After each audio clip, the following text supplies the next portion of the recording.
हरि ओम नमो नारायण ओम नमो नारायण हरि ओम नमो नारायण ओम नमो नारायण हरि ओम नमो नारायण ओम नमो नारायण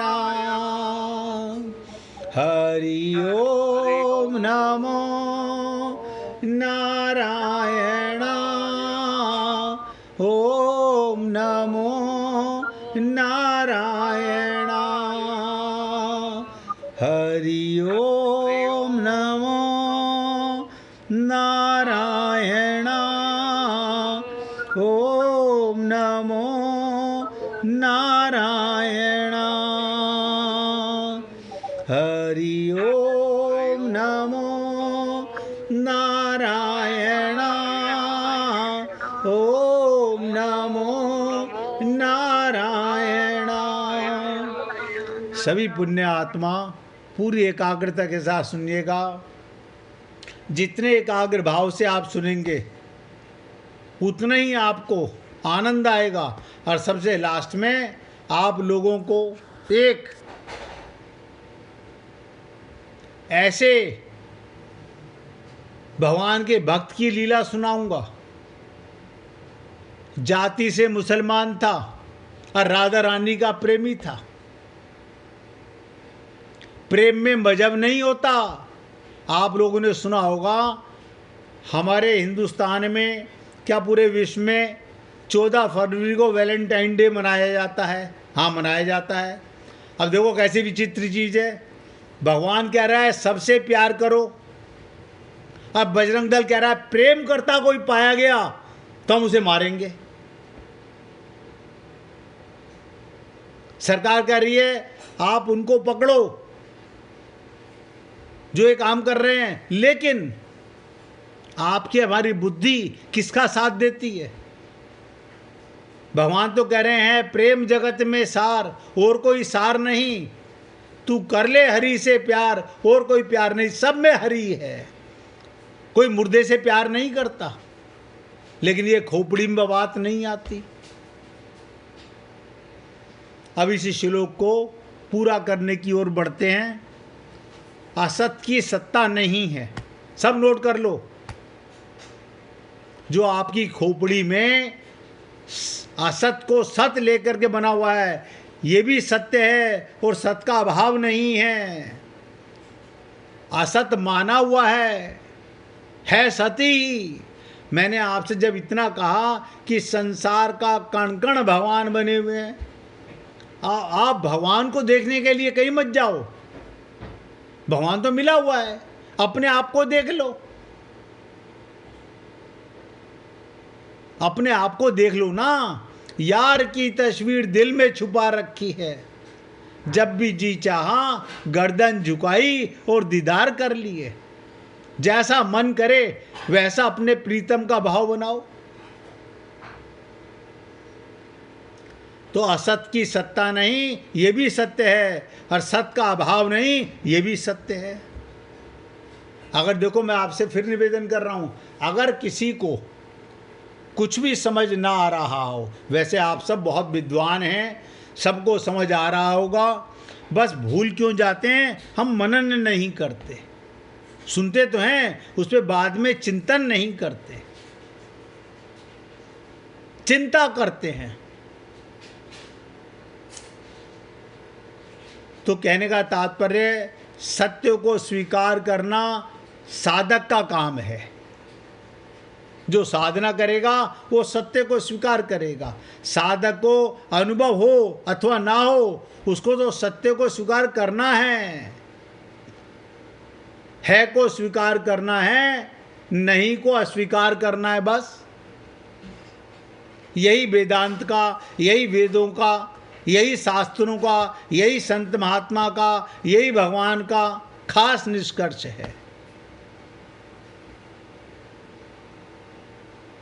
संसार में भाव और अभाव, संसार में भाव और अभाव दोनों दिखते हुए अभाव मुख्य रहता है। परमात्मा में भाव और अभाव दोनों दिखते हुए भी भाव मुख्य रहता है। संसार में अभाव के अंतर्गत भाव अभाव है और परमात्मा में भाव के अंतर्गत भाव ही प्रभाव है। अब आखिरी बात सुनिएगा इस श्लोक की। दूसरे शब्दों में, संसार में नित्य वियोग, इतना तो आप सब जानते ही हो। वियोग क्या होता है? नित्य वियोग के अंतर्गत संयोग वियोग है। नित्य वियोग में क्या है? मिला बिछड़ा, मिला बिछड़ा। संसार बना ही मिटने के लिए है। अब परमात्मा में नित्य योग। अब आप देखिएगा, क्या संत महात्माओं का शरीर नहीं मरता? मरता है। उनके परिवार का शरीर नहीं मरता? उनका भी मरता है। फिर उनका वियोग क्यों नहीं होता? क्योंकि उनको पता है कि मरा कोई नहीं है। इस शरीर में भगवान ने लीला करनी बंद कर दी है। यहाँ से लीला इसकी समाप्त हो गई है।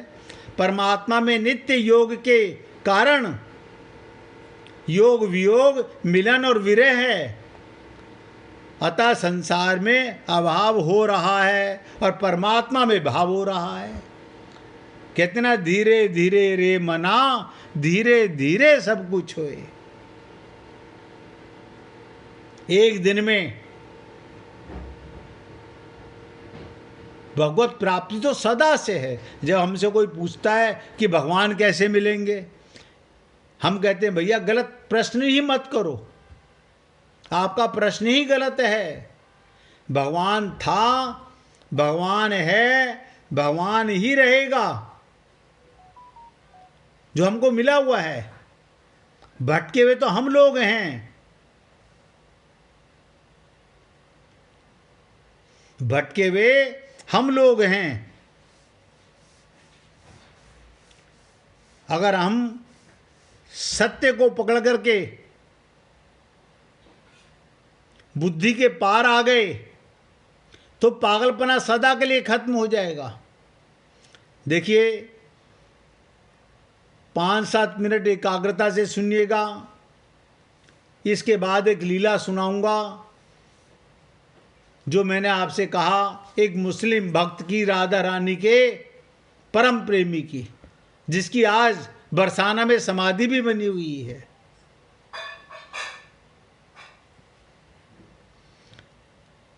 पहले ध्यान से सुनिएगा, क्योंकि इस श्लोक के साथ साथ जो चाप चर्चा कर रहा हूं, ध्यान कहीं बाहर से थोड़ी आता है। ध्यान बाहर से नहीं आता। जब तुम तनाव में नहीं हो तो तुम्हारे भीतर शेष रह जाता है, उसी का नाम ध्यान है। जब तुम टेंशन फ्री हो तो जो रह गया, होश आया, वो ध्यान है। जब तुम्हारे भीतर कोई कामना नहीं तो जो सोच शेष रह गया, वो नाम ध्यान है। अब ध्यान से सुनिएगा। झीलें हैं, हाँ झील है। तरंगे उठती रहती हैं, हाँ उठती रहती हैं। हवा के झकोरे झील की पूरी छाती तूफान से भर गई। जब हवा चलती है तो झील में चारों तरफ लहरें लहरें उठने लगती हैं। सब उथल पुथल हो रहा है। आकाश में चांद है पूरा, लेकिन प्रतिबिंब नहीं बनता। अब देखिएगा, उसी झील में जिसमें चांद कल देख रहा था, आज हवा बहुत तेज चल रही है। आज क्यों नजर नहीं आ रहा? चांद तो निकला हुआ है, ऊपर देखो तो चंद्रमा नजर आ रहा है। कल इसी झील में नजर आ रहा था, आज नजर नहीं आ रहा। अब बुद्धिमान क्या कहेगा? भैया इसके अंदर लहरें, क्योंकि झील कांप रही है, आकाश में चांद पूरा, लेकिन प्रतिबिंब नहीं बनता है। अब ध्यान से सुनना, अब पकड़ने का प्रयत्न करना, प्रतिबिंब नहीं बन रहा, क्योंकि झील कांप रही है। दर्पण कैसे बने? अब क्या कह रहा हूं मैं आपसे, भजन सुना था ना कि तोरा मन दर्पण कहलाए। हमारा मन दर्पण बनता ही नहीं।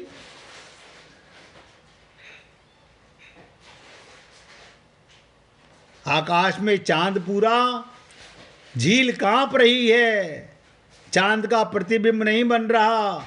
हजार हजार टुकड़ों में चांदी फैल जाती है पूरी झील पर, लेकिन चांद का प्रतिबिंब नहीं बनता।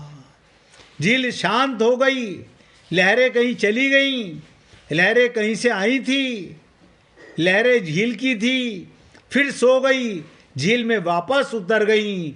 झील अपने स्थिर अवस्था में आ गया। अब चांदी की तरह चांद की पूरा प्रकाश झील में फैल गया, ठीक प्रतिबिंब बनने लगा। ऐसे ही है पुण्य आत्माओं, हमारे मन की झील पर तरंगे नहीं होती।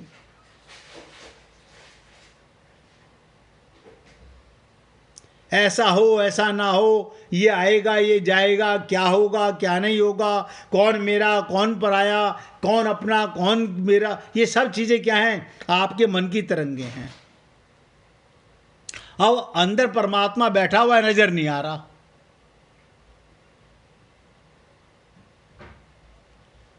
क्यों? हमारे मन की झील में तरंगे उठ रही हैं, बार बार ज्वार भाटा आ रहा है, और सब कह रहे हैं अंदर परमात्मा बैठा हुआ, तुम्हें नजर नहीं आ रहा, नजर नहीं आ रहा। अब मैंने आपको एग्जाम्पल बता दिया, अपने घर में देख लो, आप अपने घर में देख लो, एक बर्तन के अंदर पानी भर लो, ध्यान दो, एक बर्तन में पानी भर लो और ऊपर से पंखा चला दो। जब पंखा नहीं चला था तो आपके घर के बर्तन में एकदम पंखा पूरा नजर आ रहा था। अब क्या हो गया? पंखा चलते ही अब उसी बाल्टी में, उसी टब में पंखा ही नजर नहीं आ रहा। इसी प्रकार परमात्मा हमारे सबके अंदर पूरा का पूरा, हमें नजर नहीं आ रहा। अब हम कहते हैं पता नहीं संत महात्मा को कैसे नजर आता होगा।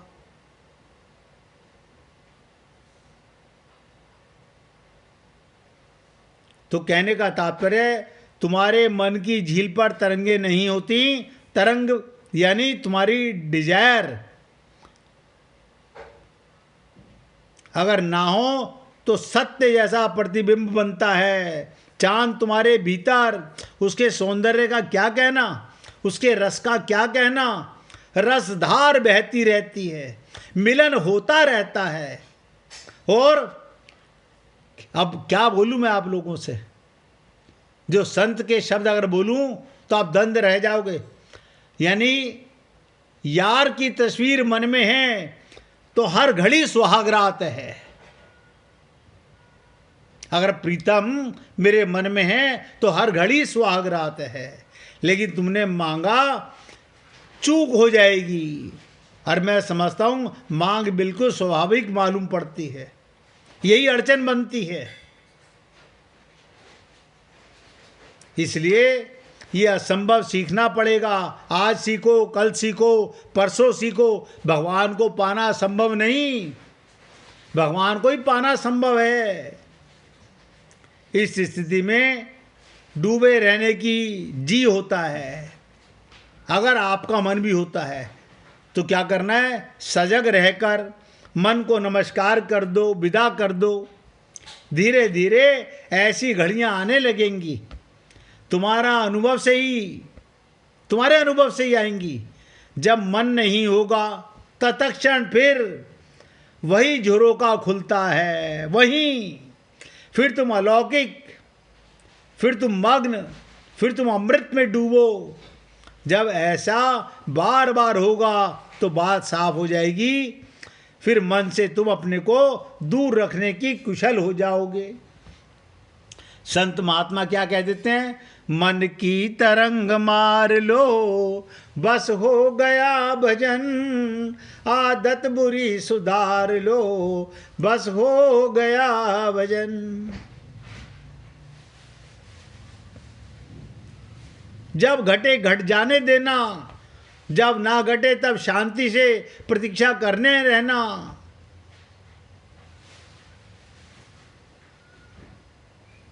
बुद्धि ऐसे भाव उठाएगी, क्योंकि बुद्धि ये मान ही नहीं सकती कि आनंद हो सकता है। बुद्धि दुख में बिल्कुल राजी होती है। बुद्धि ने दुख को पूरी तरह स्वीकार किया, क्योंकि बुद्धि दुख की जन्मदाती है। ये दुख कहाँ से आता है? आपकी बुद्धि के कारण। लेकिन महासुख कहीं दूर नहीं, आपके अंदर ही बैठा हुआ है। इसलिए निवेदन करना चाहूँगा, परमात्मा को हमने इस भांति इनकार किया है। अगर परमात्मा आए तो हम उसे पागलखाने में बंद कर देंगे कि वह हमारा प्रेमी बनकर आए, प्रीतम बन के आए, प्रेयसी बन के आए, माता पिता बन के आए। हमने परमात्मा की रूपरेखा ही कुछ अलग बना रखी है। अब मैं आप लोगों को जो मैंने कहा था एक लीला सुनाता हूँ, पहले भी कई बार सुना चुका हूँ। गुलाब सखी, बताओ, मुस्लिम पुरुष और सखी, गुलाब सखी, बरसाने में प्रेम सरोवर के मार्ग पर, प्रेम सरोवर के मार्ग पर एक समाधि बनी हुई है, जिसे सब गुलाब सखी के चबूतरे के नाम से जानते हैं। गुलाब एक गरीब मुसलमान था। राधा रानी सब पर कृपा करती हैं। ये बरसाने में श्री जी के मंदिर में, राधा रानी के मंदिर में सारंगी बजाता था, और जो पैसा मिल जाता उससे अपना पेट पालता। उसकी एक बेटी थी, उसका नाम भी राधा था। जब समाज गायन होता तो लड़की बड़े भाव विहोर होकर राधा रानी के सामने नृत्य करती, उसकी बेटी राधा नृत्य करती। जब कन्या बड़ी हुई तो लोगों ने कहना शुरू किया कि गुलाब, अब तेरी बेटी जवान हो गई है, उसके लिए कोई लड़का देखना। उस भक्त ने कहा कि राधा रानी की बेटी है, जब वो कृपा करेगी तो शादी हो जाएगी। मेरे पास इतना पैसा नहीं है कि मैं व्यवस्था कर सकूं। लोगों ने कहा कि तुम लड़का तो देखो, व्यवस्था हम कर देंगे। तो उस भक्त गुलाब ने एक लड़का देखा और बेटी का विवाह कर दिया। अब देखिएगा, यहाँ से जिम्मेदारी पूरी हुई। फिर जो राधा रानी की कृपा हुई उसे सुनिएगा। बेटी चली गई अपनी ससुराल। 3 दिन हो गए पर बेटी को भुला नहीं पा रहा। खाना पीना सब छूट गया, ना सारंगी बजाए, ना समाज गायन में गया। लेकिन एक दिन रात्रि को ध्यान से सुनो, राधा रानी के मंदिर के द्वार पर बैठ गया। ठीक रात्रि के 12 बजे उसे एक आवाज सुनाई दी। क्या? तभी एक छोटी सी बालिका उसे दौड़ती हुई दिखाई दी और गुलाब सखी के पास आई और बोली, बाबा आज सारंगी नहीं बजाओगे? मैं नाचूंगी। जब उसने आँख खोल के देखा, एक सुंदर बालिका खड़ी है। उसने पास रखी सारंगी उठाई और बजाना शुरू कर दिया। वो लड़की नृत्य करते हुए सीढ़ियों की ओर भागी।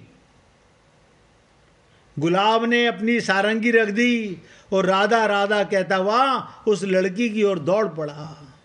लेकिन उसके बाद वो वहाँ किसी को नहीं दिखा। यानी राधा रानी अपने महल में ले गई, श्री जी में समा गया। लोगों ने सोचा कि इसका खाना पीना छूट गया था, कहीं ऐसा ना हो पागल होकर मर गया हो। लोग भूल गए, महीनों निकल गए, लेकिन एक दिन रात्रि में वहाँ के गोस्वामी जी राधा रानी को शयन करवाकर मंदिर की परिक्रमा में आ रहे थे, तो झाड़ी के पीछे से निकले। पुजारी ने पूछा कि कौन? कुछ सुरसराहट हुई कि कौन है झाड़ी के पीछे? वो बोला तिहारो गुलाब। पुजारी ने कहा गुलाब तो मर गया।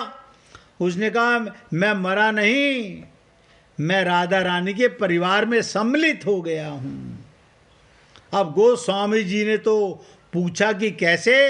उसी समय गुलाब ने गोस्वामी जी को हाथ में पान का बीड़ा दिया। अभी अभी राधा रानी को शयन के समय भोग लगाकर आया था मंदिर में। इतना कहकर वो झाड़ियों के अंदर चला गया। अब फिर कभी नहीं दिखा गुलाब। आज भी बरसाने में गुलाब सखी श्री जी की समाधि है। आप सोचो, जिसे गुलाब सखी का चबूतरा कहते हैं। आपके मन में प्रश्न हो सकता है, उसने अपनी बेटी को याद किया था तो उसकी मुक्ति कैसे हुई? राधा कोई साधारण नाम नहीं है, ये महाशक्ति का नाम है।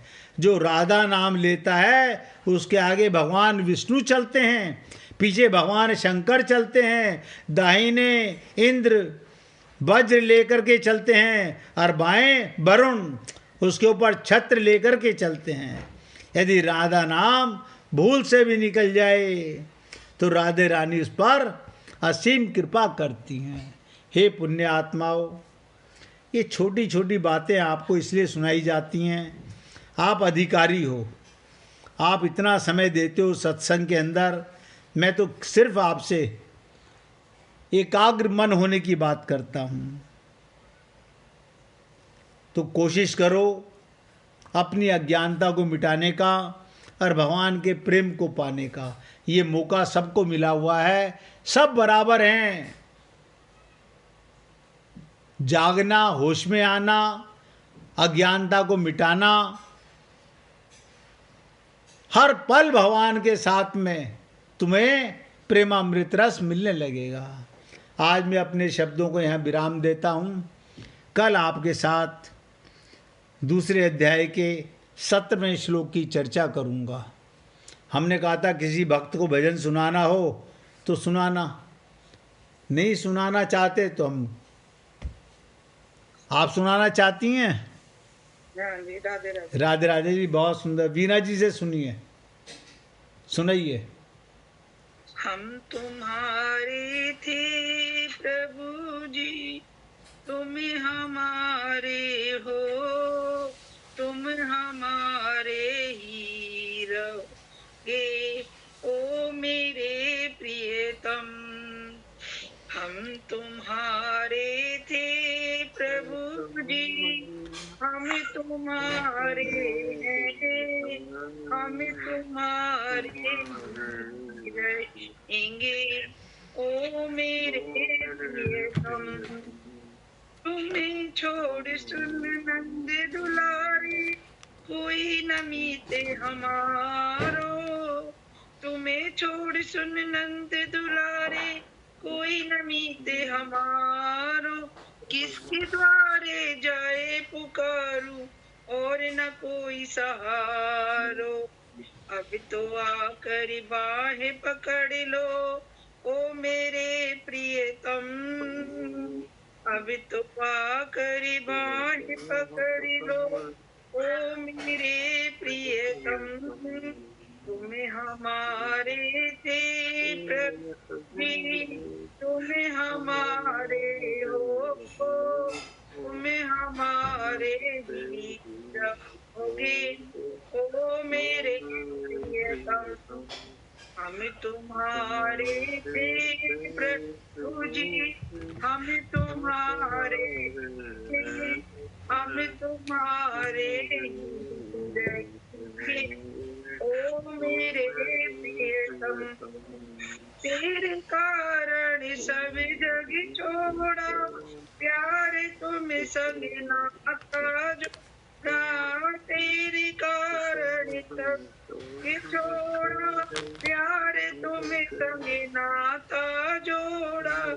एक बार प्रभु हंस कर कह दे, तू मेरा मैं तेरा। एक बार प्रभु हंस कर कह दे, तू मेरा मैं तेरा। साची प्रीत की रीत निभा दो, ओ मेरे प्रियतम। साची प्रीत की रीत निभा दो, ओ मेरे प्रियतम। तुम हमारे थे प्रभु जी, तुम हमारे हो, तुम हमारे ही रहोगे, ओ मेरे प्रियतम। हम तुम्हारे थे प्रभु जी, हम तुम्हारे, हम तुम्हारे रहेंगे, ओ मेरे प्रियतम। दासी की विनती सुन लीजो, ओ मेरे राज दुलारे।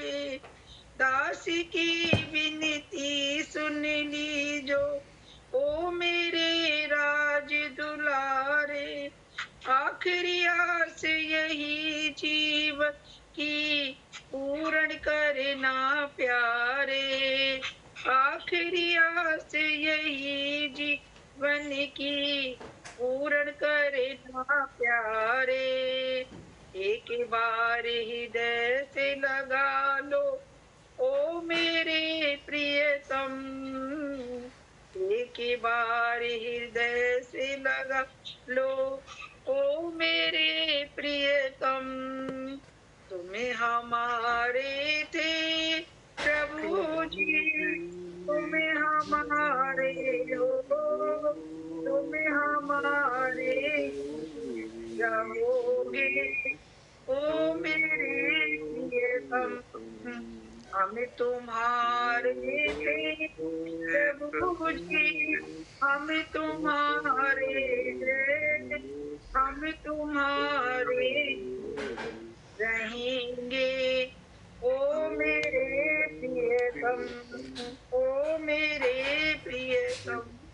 बोलिए वृंदावन बिहारी लाल की जय जय श्री राधे, जय जय श्री राधे। बोलिए लाल जी का मंगल हो, सभी भक्तों का मंगल हो। सबको राधे राधे, सबको राधे राधे भैया, राधे राधे। मेहरा साहब राधे राधे,